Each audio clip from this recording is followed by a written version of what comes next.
Hola, ¿qué tal? Bienvenidos, estudiantes, a esta segunda clase del ciclo extracurricular a lo largo del mes de abril. Hemos visto la semana pasada el concepto de grupo, gran grupo, pequeño grupo, grupos cerrados y grupos abiertos, la relación entre sujeto, identidad y personalidad, y también habíamos completado esa clase con los conceptos de roles formales y roles espontáneos. Hoy vamos a ver los roles suplementarios y complementarios. También vamos a relacionar la dinámica grupal con el concepto de liderazgo y finalmente redondeamos con el tema del taller y su dinámica. Bien, dicho esto, entonces recordemos el concepto de rol. Habíamos dicho que el rol está centrado en una expectativa de comportamiento y que esa expectativa de comportamiento estaba sostenida sobre un personaje y sobre un guión. También habíamos visto que el concepto de rol estaba muy vinculado a la escritura, algo que se despliega y se lee, un relato de alguna manera. Podríamos compararlo con el rol del teatro, es decir, hay un guión y ese guión tiene que ser expresado a través de un personaje que dice lo que está escrito en el rol o lo que está escrito en el guión. Bien, la diferencia entre el rol teatral y los roles cotidianos o los roles de la vida cotidiana es que en el caso del rol teatral se produce un distanciamiento, no hay una coincidencia entre la persona y el personaje, porque si no, obviamente el actor termina la obra, sale del teatro y sigue pensando que es el personaje que interpretó. Evidentemente eso no ocurre en la medida en que esté presente la normalidad psicológica, de manera tal que esto en la vida cotidiana, los roles sociales son diferentes. ¿Por qué? Porque el personaje de rol social, si bien es cierto que se desarrolla en determinados momentos y en determinados contextos, en determinados escenarios, yo no puedo subir a un transporte colectivo y en lugar de sentarme ponerme a dar una clase de psicología, porque sería, digamos, bastante sorprendente e inquietante. Entonces, esos roles se desarrollan en principio en un determinado escenario, pero además forman una parte de la identidad de la persona. Es lo que llamamos identidad de rol.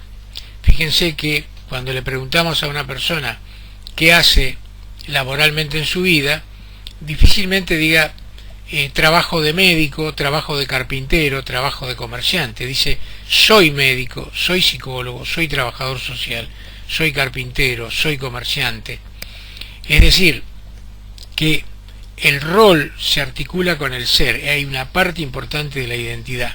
Bien, dicho esto, entonces veamos un poco, recordemos en principio lo que llamamos roles formales y roles informales, para luego centrarnos en el concepto de rol complementario y suplementario.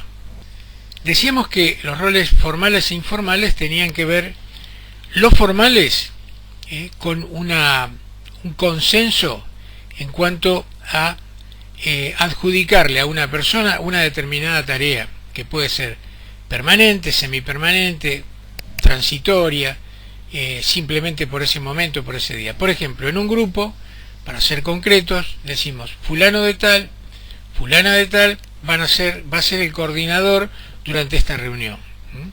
Ese es un rol formal. También un rol formal de manera un poco, digamos, no de manera transitoria, sino mientras dure esa relación, sería el rol del profesor o el rol del estudiante.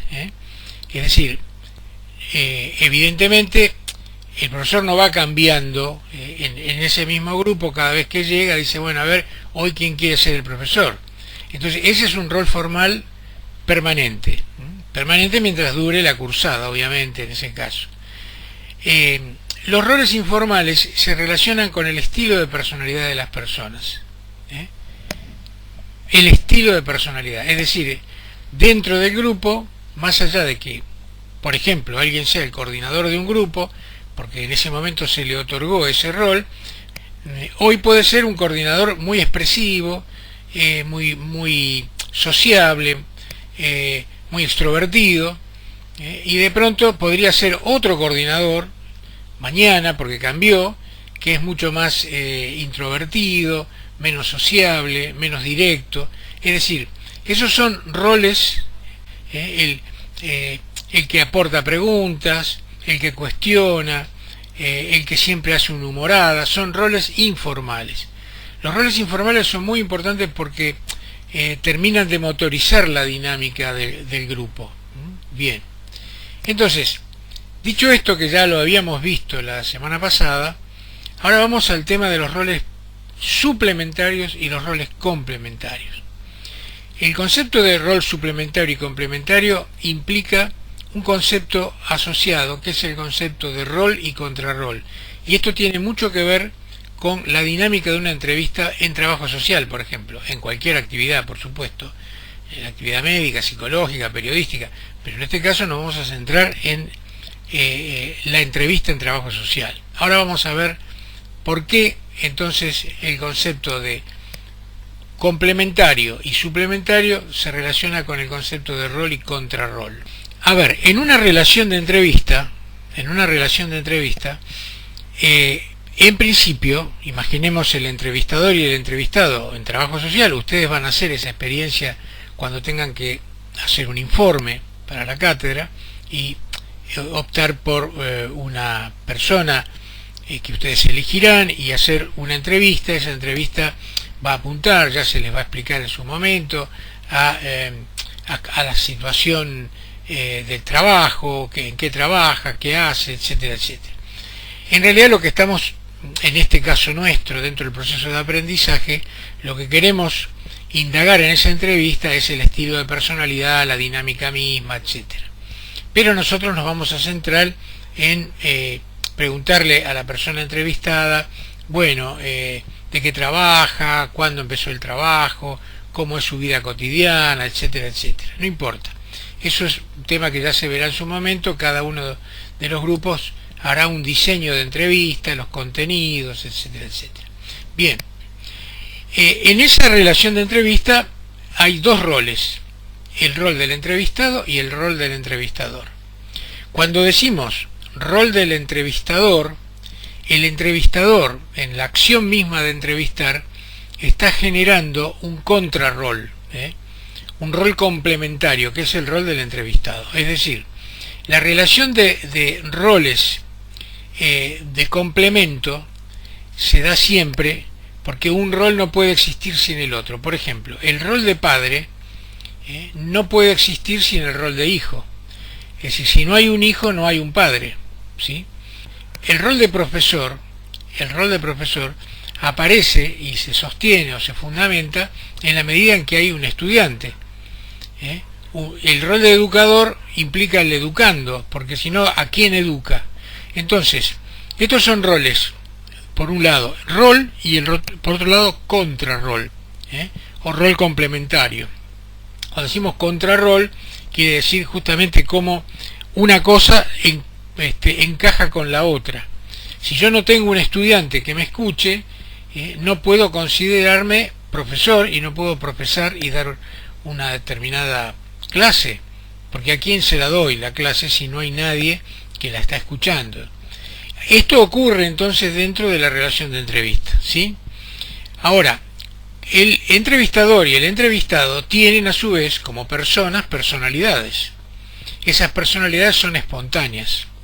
Independientemente de eso, el entrevistador, ya lo vamos a ver en otro momento eso, el profesional, el trabajador social en este caso, conociendo su estilo de personalidad, tiene que tenerlo en cuenta y en el momento del trabajo profesional hacer algunas correcciones de estilo, lo cual no quiere decir que su estilo personal desaparezca, sino algunas correcciones de estilo. De alguna manera yo diría actuar como como digamos, lo que podríamos llamar un actor ad hoc, como si estuviera en el teatro, y entonces modifica un poco su estilo de personalidad de manera consciente. ¿Para qué? Para que ese estilo de personalidad no choque, no provoque una perturbación, no provoque una situación de conflicto o de inhibición de estilos con el entrevistado. Cuando espontáneamente aparecen dos estilos similares, por ejemplo, dos estilos altamente demostrativos, esos estilos chocan. Son como, recuerden la dinámica del imán, el positivo y el negativo. Cuando acercamos dos imanes con polaridad positiva, se rechazan. En cambio, el positivo atrae al negativo, el negativo atrae al positivo. Entonces, observamos y diagnosticamos un cierto estilo de personalidad del entrevistado. Lo que tenemos que hacer es justamente modificar en cierta manera la dinámica de nuestro propio estilo, de manera consciente, desde luego, como hace el actor cuando personifica un determinado personaje en el teatro, para que se produzca una relación complementaria. Voy a dar un ejemplo. Si el entrevistado tiene una personalidad altamente demostrativa, nosotros tenemos que regular eso demostrativo para alejarnos un poco y actuar con una personalidad menos demostrativa, o en todo caso una personalidad que aparezca como con cierta introversión, si se quiere, para no producir justamente ese rechazo. Y viceversa, si tenemos un entrevistado muy silente, muy introvertido, nosotros tenemos que aumentar la extroversión. ¿Para qué? Para poder sostenerlo y ayudarlo a través de preguntas, repreguntas, comentarios, a que pueda hablar más y nos provea de información. En este caso hemos relacionado la personalidad con el rol. En este caso asociamos el rol del entrevistado y el rol del entrevistador con las personalidades, y las llamábamos personalidades suplementarias y personalidades complementarias. También podemos simplemente analizar la relación de complementariedad y de suplementariedad deteniéndonos simplemente al rol ejercido. Es decir, habíamos dicho recién, dos coordinadores charlando acerca de lo que han visto en sus respectivos grupos son dos roles suplementarios, no se complementan. Ahora bien, un entrevistador y un entrevistado, ahí los roles son complementarios, ahí los roles se complementan. Entonces, luego pasamos de analizar si el rol es complementario o suplementario, son dos roles similares o son dos roles diferentes y uno depende del otro, uno implica al otro, uno presupone al otro, pasamos a analizar la dimensión personalidad. Este es otro tipo de análisis, porque podría darse el caso de que en una relación de roles complementarios, como podría ser entrevistador y entrevistado, se produzcan personalidades suplementarias, dos personalidades iguales, dos personalidades distantes, extrovertidas o introvertidas. Entonces, desde el punto de vista que nosotros estamos ejerciendo una dinámica de rol complementario, porque somos entrevistadores y frente a nosotros está el entrevistado, lo que tenemos que hacer es transformar siempre esa relación de personalidad en complementaria. Es decir, que vamos a hacer coincidir el rol complementario en la entrevista con la personalidad complementaria forzada de alguna manera o perfilada desde el entrevistador. La personalidad del entrevistado es espontánea, obviamente, ¿sí? Entonces, por eso es importante diferenciar esto. Complemento o suplemento en el ejercicio del rol. Complemento o suplemento desde el punto de vista de las personalidades. Para cerrar, imaginemos dos amigos, dos amigas, charlando, dos estudiantes charlando en un bar, en una cafetería cerca de la universidad. Ahí los roles son roles suplementarios. ¿Por qué? Porque están los dos en el mismo nivel. No hay un profesor y un alumno, son dos amigos, dos estudiantes, dos compañeros. El rol ahí es un rol de características suplementarias. Podría darse el caso que las personalidades difieran en este caso, en este ejemplo. Una amiga es extrovertida y la otra es muy introvertida. Ahí habría roles suplementarios y personalidades complementarias. Extrovertida e introvertida. Estudiante, estudiante. Podría darse el caso que dos estudiantes, roles suplementarios, porque son similares, el rol es similar, y al mismo tiempo las personalidades podrían ser también suplementarias. Las dos amigas muy extrovertidas, una amiga y un amigo, tiene que ver con el rol. Entonces, reiteramos, puede darse que dos roles suplementarios a su vez impliquen personalidades complementarias, o podría darse el caso que dos roles suplementarios tengan personalidades suplementarias, o podría darse el caso que dos roles complementarios tengan personalidades o complementarias o suplementarias. Bien, estas serían las cuatro posibilidades. En el caso del trabajo social es importante, dado que la relación en una entrevista es complementaria, que también el estilo de personalidad de alguna manera se intente desde el punto de vista del profesional regularlo o perfilarlo para que aparezca en un como sí con un estilo también complementario, para que no haya un choque de personalidades, para que no haya una superposición, digamos, dinámica de interacción, o simplemente dos personas muy silentes, muy calladas, y no se genera una intervención capaz de proceder a aumentar la información que necesitamos. Bien, pasemos ahora al tema del liderazgo. Tenemos lo que se conoce como liderazgos formales. Por ejemplo, un liderazgo formal es coincidente con un rol formal de coordinador o de jefe de una empresa.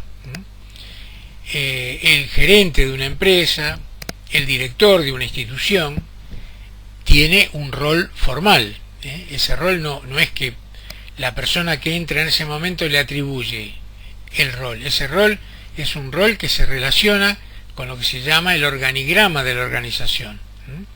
Tiene un rol, tiene un estatus, un reconocimiento. ¿Quién es aquí el director de la escuela? Fulano de tal, fulana de tal. Ese es el rol formal. Y ese rol entonces presupone un liderazgo. ¿Qué quiere decir un liderazgo? Quiere decir una determinada actitud y propuesta que hace un reconocimiento de la relación entre el dirigente y el dirigido, hace un diagnóstico y genera siempre una proactividad que no está ni muy por delante ni por detrás, tampoco a la par, porque si no sería un par, está un poquito adelante del resto. ¿Qué quiere decir un poquito adelante? Tiene que ver con la propuesta, tiene que ver con el cumplimiento de las normas, con la iniciativa, a partir de la realimentación, donde la comunicación es una comunicación vertical y horizontal. Recoge las inquietudes, las elabora, las vuelve nuevamente al grupo, es decir, está atento y asume en última instancia la responsabilidad final de cualquier decisión, porque así se lo exige su rol formal. Este entonces es el concepto de liderazgo formal. Pero no todos los liderazgos formales coinciden con los liderazgos informales o reales. Las personas que por su estilo, por su forma de proceder, por su ética, por su moral, por su relación de bonomía con el resto del equipo, por su inteligencia emocional y demás, reúne las condiciones para ser respetado desde el punto de vista de la relación personal, esto se agrega al liderazgo formal. Entonces no solamente es un líder formal, sino que también es un líder espontáneo, un líder natural. Sería, bueno, qué cómodo estoy con mi jefe, en realidad. Espero que no lo cambien, porque realmente es una persona razonable, sensata, que escucha, que propone cosas inteligentes y demás. Pareciera algo de ficción, porque en realidad no abundan esos ejemplos, pero bueno, se acuerdan de aquella ironía, ¿no? El que sabe, sabe, y el que no es jefe. Bueno, pero esto es una ironía. Hay muchos jefes realmente muy valiosos, muchos líderes formales, que son además líderes informales muy, muy valiosos. De manera tal que cuando no hay una coincidencia entre el liderazgo formal y el liderazgo informal, ahí se produce una situación compleja. Podría ser que no exista un liderazgo informal en un grupo, simplemente, ¿quién es acá el coordinador, el jefe, el profesor, fulano de tal, fulana de tal? Pero, digamos, no hay empatía con él. No se lo respeta, se lo respeta formalmente, pero no se lo respeta desde el punto de vista moral, desde el punto de vista ético, desde el punto de vista intelectual, etcétera. Es decir, no opera como ejemplo, por más que se lo respete desde el punto de vista de las relaciones personales, no opera como un ejemplo a seguir en este caso, o con el que identificarse, diríamos. También puede pasar que, y ahí la cuestión es más compleja aún, dentro de un grupo haya una persona que sea un líder formal, el coordinador, el jefe, el CEO, el gerente, lo que ustedes quieran, pero al mismo tiempo otra persona que tiene un rol de menor responsabilidad o de menor estatus, sea el líder informal del grupo. Es decir, ¿a quién admira la gente? ¿A quién sigue? ¿Cuál es el ejemplo? No coincide con el líder formal, coincide con una persona que tiene un rol, digamos, de menor atribución, pero sin embargo tiene una incidencia mucho mayor. Y ahí lo que puede pasar es que se produzca un conflicto o una tensión entre el líder formal y el líder informal. Ahí la inteligencia del líder informal, inteligencia emocional, obviamente es, bueno, en principio, uno diría, tratar de no competir, porque si no la tensión es muy fuerte dentro del grupo. Pero bueno, eso ya lo dejamos para analizar cuál es la situación dentro de un grupo. Bien. Vamos a dejar entonces ahora, en este punto, el tema de los liderazgos, y pasamos al último tema de la clase de hoy, que es el tema del concepto de taller. El concepto de taller, su nombre mismo, nos hace pensar en un lugar donde se transforman cosas, donde se arreglan cosas, donde se producen cosas. Habíamos visto la diferencia entre grupo y equipo. Un grupo es una reunión de personas con un determinado objetivo, puede ser circunstancial, puede ser permanente, semipermanente. Bueno, por ejemplo, tomemos un grupo de alumnos, un grupo pequeño, 7, 8 alumnos, que se reúnen una vez por semana en un aula para avanzar en el estudio de una materia, de una asignatura, de un tema. Este es un grupo.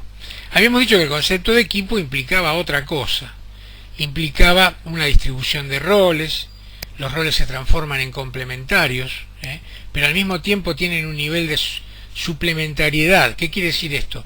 Que determinadas personas no solamente hacen su trabajo y conocen su trabajo, su tarea, que es complementaria a la tarea del compañero, sino que, si bien no son especialistas como el compañero, o como él mismo en su propio objetivo de trabajo, conocen las características de la tarea. Y si ese compañero en ese momento, ese integrante del grupo, no puede estar presente, porque no llegó a tiempo, porque se enfermó y demás, él lo reemplaza. Es decir, un equipo implica justamente que todos conocen el objetivo último de la tarea, la meta, y todos hacen una parte de la tarea complementaria y sincrónica a través de la diacronía del proceso para llegar a la meta. Por ejemplo, la meta podría ser lograr un determinado producto, llegar a una excelencia en un determinado servicio al cliente, etcétera. Es decir, en el equipo no ocurre, o no debiera ocurrir, que alguien diga, y no podemos seguir porque hoy no vino fulano, y el que sabe eso es él, entonces venga usted mañana.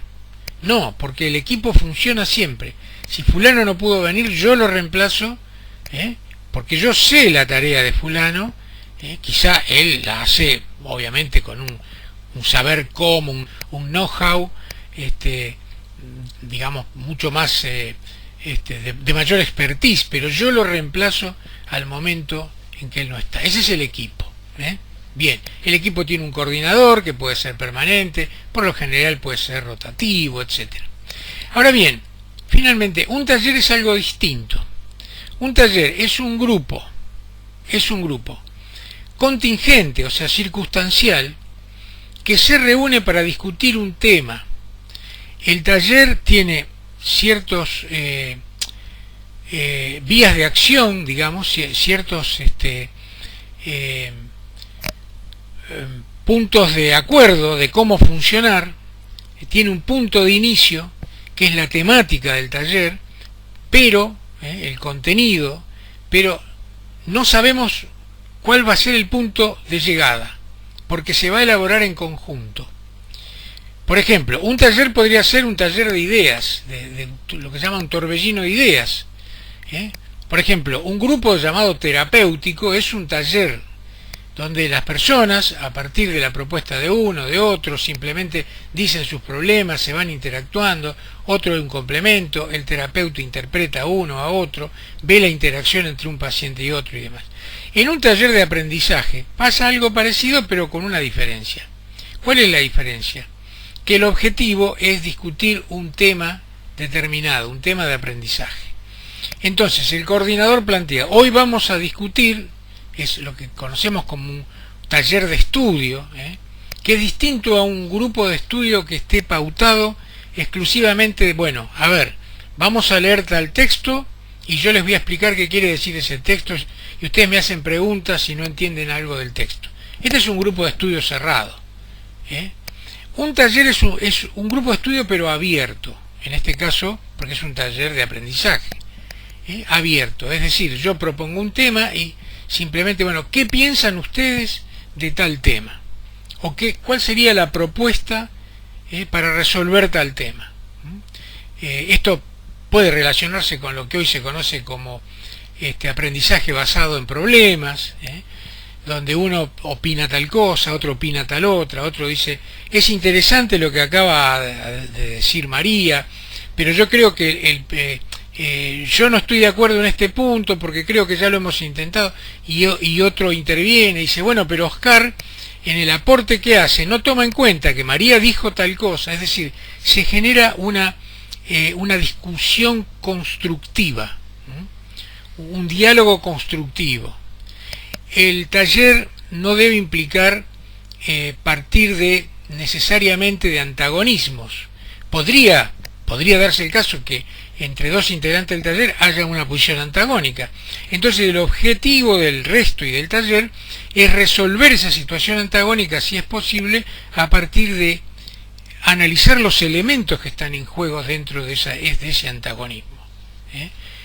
De manera tal que el taller produce un cambio representacional en los integrantes. ¿Por qué?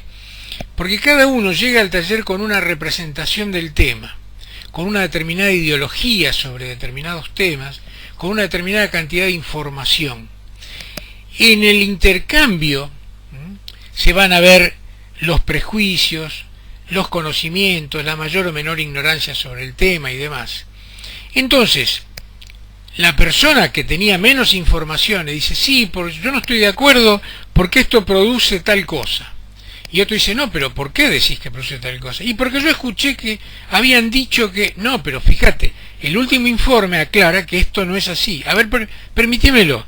Ah, tenés razón. Bueno, entonces cambio, mi opinión ahora cambia, porque se introduce un elemento que yo no tenía, por un lado. Al mismo tiempo, entonces, ese nuevo elemento hace que yo modifique una información que yo no tenía y modifico mi perspectiva. Por otro lado, también mi perspectiva puede modificarse, y yo también aportar algo que modifique la perspectiva del otro, a partir de un análisis de lo que yo digo.